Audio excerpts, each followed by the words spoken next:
ರಾಜ್ಯದಲ್ಲಿ ಮತದಾರರ ಪಟ್ಟಿ ಪರಿಷ್ಕರಣೆ ಪ್ರಕ್ರಿಯೆ ಅಂದ್ರೆ ಎಸ್ಐಆರ್ ಬರದಿಂದ ಸಾಗ್ತಾ ಇದೆ. ಈ ನಡುವೆ ಮತದಾರರಿಗೆ ಚುನಾವಣಾ ಆಯೋಗ ಮಹತ್ವದ ಸೂಚನೆಯನ್ನ ಕೊಟ್ಟಿದೆ. ಹೌದು, ಎನ್ಯುಮರೇಷನ್ ಫಾರ್ಮ್ ಸಲ್ಲಿಸಲು ಇನ್ನು ಕೇವಲ 5 ದಿನಗಳು ಮಾತ್ರ ಬಾಕಿ ಇದ್ದು ಆಗಸ್ಟ್ 8 ಅಂತಿಮ ಗಡುವಾಗಿದೆ. ಹೌದು, ಆಗಸ್ಟ್ 8ರ ಒಳಗೆ ಮತದಾರರು ಎನ್ಯುಮರೇಷನ್ ಫಾರ್ಮ್ ಅನ್ನ ಭರ್ತಿ ಮಾಡಿ ಬೂತ್ ಮಟ್ಟದ ಅಧಿಕಾರಿಗಳಿಗೆ ಬಿಎಲ್ಒ ಹಿಂತಿರುಗಿಸಬೇಕು.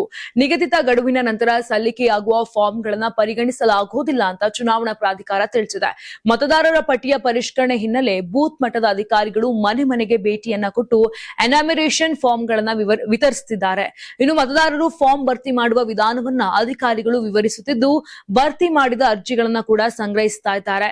ಹೊಸ ಮತದಾರರ ಸೇರ್ಪಡೆ, ವಿಳಾಸ ಬದಲಾವಣೆ, ಹೆಸರು ಅಥವಾ ಇತರ ವೈಯಕ್ತಿಕ ವಿವರಗಳ ತಿದ್ದುಪಡಿಗೆ ಸಂಬಂಧಪಟ್ಟಂತೆ ಮತದಾರರು ಅಗತ್ಯ ಕ್ರಮ ಕೈಗೊಳ್ಳಬೇಕಿದೆ.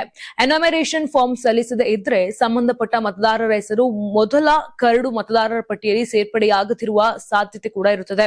ಹೀಗಾಗಿ ಪ್ರತಿಯೊಬ್ಬ ಮತದಾರರು ಕೂಡ ಗಡುವಿನೊಳಗೆ ಫಾರ್ಮ್ ಸಲ್ಲಿಸುವುದು ಅತ್ಯಂತ ಮುಖ್ಯವಾಗಿದೆ. ಕೆಲವು ಪ್ರದೇಶಗಳಲ್ಲಿ ಫಾರ್ಮ್ ಭರ್ತಿ ಮಾಡಿ ಬಿಎಲ್ಒಗಳಿಗೆ ಹಿಂತಿರುಗಿಸುವಲ್ಲಿ ವಿಳಂಬವಾಗುತ್ತಿರುವ ಹಿನ್ನೆಲೆ ಚುನಾವಣಾ ಪ್ರಾಧಿಕಾರವು ಮತದಾರರಲ್ಲಿ ಜಾಗೃತಿ ಮೂಡಿಸ್ತಾ ಇದೆ. ಇನ್ನು ಮತದಾರರು ಏನ್ ಮಾಡ್ಬೇಕು ಅಂತ ನೋಡ್ತಾ ಹೋದ್ರೆ, ಬಿಎಲ್ಒ ನೀಡಿರುವ ಎನ್ಯುಮರೇಷನ್ ಫಾರ್ಮ್ ಅನ್ನ ಎಚ್ಚರಿಕೆಯಿಂದ ಭರ್ತಿ ಮಾಡಿ. ಹೆಸರು, ವಿಳಾಸ, ವಯಸ್ಸು ಸೇರಿದಂತೆ ಎಲ್ಲ ವಿವರಗಳನ್ನ ಸರಿಯಾಗಿ ನಮೂದಿಸಿ ಅಗತ್ಯವಿರುವ ದಾಖಲೆಗಳನ್ನ ಒದಗಿಸಿ. ಆಗಸ್ಟ್ 8ರ ಒಳಗೆ ಭರ್ತಿ ಮಾಡಿದ ಫಾರ್ಮ್ ಅನ್ನ ಬಿಎಲ್ಒಗೆ ಹಿಂತಿರುಗಿಸಿ. ಯಾವುದೇ ಗೊಂದಲವಿದ್ದರೆ ಬಿಎಲ್ಒ ಅಥವಾ ಸ್ಥಳೀಯ ಚುನಾವಣಾ ಕಚೇರಿಯನ್ನ ಸಂಪರ್ಕಿಸಿ. ಈ ಡೆಡ್ ಲೈನ್ ಮಿಸ್ ಆದ್ರೆ ಆಗಸ್ಟ್ 8ರ ನಂತರ ಸಲ್ಲಿಸುವ ಫಾರ್ಮ್ಗಳನ್ನ ಈ ಹಂತದಲ್ಲಿ ಪರಿಗಣಿಸಲಾಗುವುದಿಲ್ಲ ಅಂತ ಚುನಾವಣಾ ಪ್ರಾಧಿಕಾರ ಸ್ಪಷ್ಟಪಡಿಸಿದೆ. ಇನ್ನು ಮುಂದಿನ ಹಂತಗಳಲ್ಲಿ ತಿದ್ದುಪಡಿ ಅಥವಾ ಆಕ್ಷೇಪಣೆಗೆ ಅವಕಾಶ ದೊರೆಯಬಹುದಾದರೂ ಆರಂಭಿಕ ಹಂತದಲ್ಲಿ ಅಗತ್ಯ ಪ್ರಕ್ರಿಯೆ ಪೂರ್ಣಗೊಳಿಸುವುದು ಮತದಾರರಿಗೆ ಅನುಕೂಲಕರವಾಗಿದೆ.